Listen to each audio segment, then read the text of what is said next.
So ngayon, nandito kami sa La Union. Pero ang i-share ko sa inyo itong tinrahan naming hotel na mura lang. For 3 packs, alam niyo kung magkano yung binayaran namin? 3,160. So okay na kahit maliit lang. Pero kung tutulugan lang naman dahil late na nga kami nakarating dito. So sulit na to. At may beach pa siya.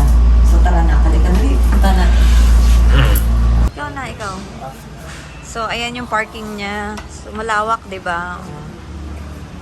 Katabi lang din to ng Kahuna, tsaka Navali ba yun? Ano to? Ito, kilala rin. So, ito siya, guys. Yan, marami kainan dyan sa baba.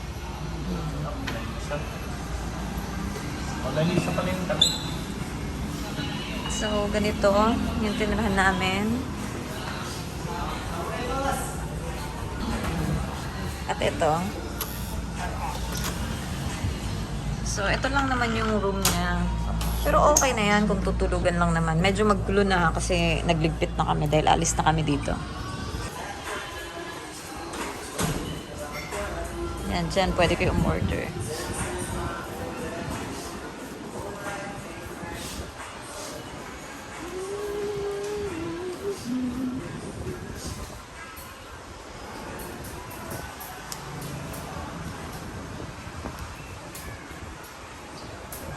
So, every night daw may live band sila dito. Kagabi nga naririnig namin pero hindi naman kami mahilig sa ganun. Tsaka pagod din. Kaya natulog lang kami.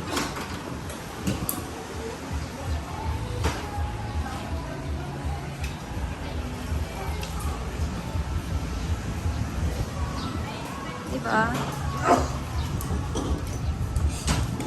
So, yun yung mga katabi niya. Meron pa tong taas.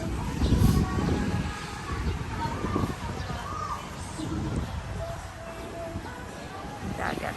Tara, punta tayo sa dagat. So, baba tayo.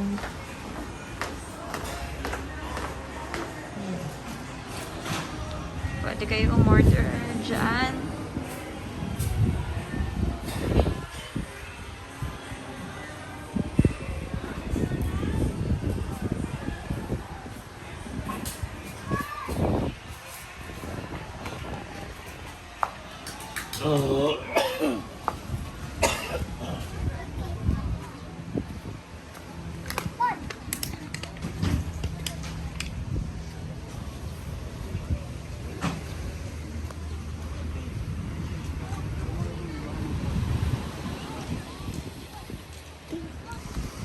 So, kung gusto nyo mag-surf lesson, yan na yung price of.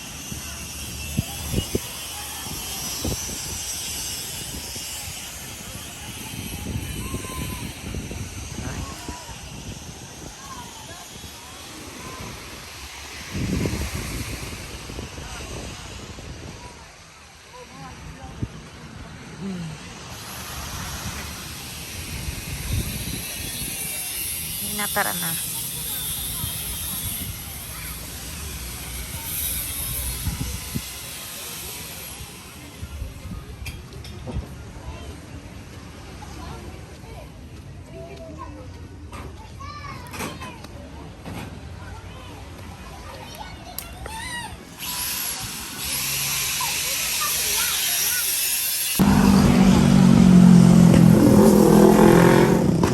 Nakakamiss yung La Union, sa totoo lang.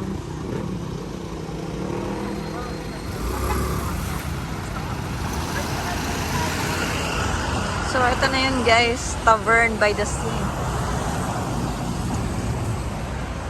So, walang problema sa parking. Walang problema kasi weekdays, pero pag weekend, punong-puno. Pero marami ditong pwedeng matirahan eh. As in, ayan o, napalibot.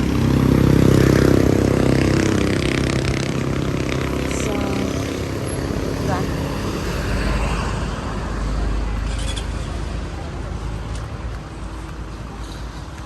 Yun na.